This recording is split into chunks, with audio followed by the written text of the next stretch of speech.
ऊसतोड कामगारांना सोयी सुविधा उपलब्ध करून द्या।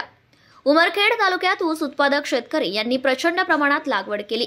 तालुक्यात 5 कारखाने ऊस तोडी करीत आहेत। ऊसतोड करण्यासाठी कामगार व मजूर हे अंधारात ऊस फडात राहत आहेत। अंधारात राहून ऊस तोडण्याचं काम करून आपल्या कुटुंबाची व्यवस्था करीत असतात, परंतु यांच्याकडे शासनाने कोणतीही दखल घेतली नाही। अंधारात राहतात, विजेची व्यवस्था नाही, पाणी नाही, दळणवळणाचे कुठलेही साधन नाही। हिवाळ्याचे दिवस, थंडीचा गारवा आहे, तरीही दिवस उजाडण्याच्या अगोदरापासूनच ते दिवस माळवेपर्यंत ऊस तोडण्याचं काम ते सातत्याने करीत असतात। काम करीत असताना साप, विंचू, जंगली प्राण्यांची दहशत असूनही ही कामगार कोणताही विचार न करता ऊस तोड करून कारखान्याला गाळपासाठी ऊस देत असतात। तरी शासनाने ऊस तोड कामगारांना सोयी सुविधा उपलब्ध करून द्यावी अशी मागणी होत आहे। प्रतिनिधी निलेश पिलवंड, उमरखेड।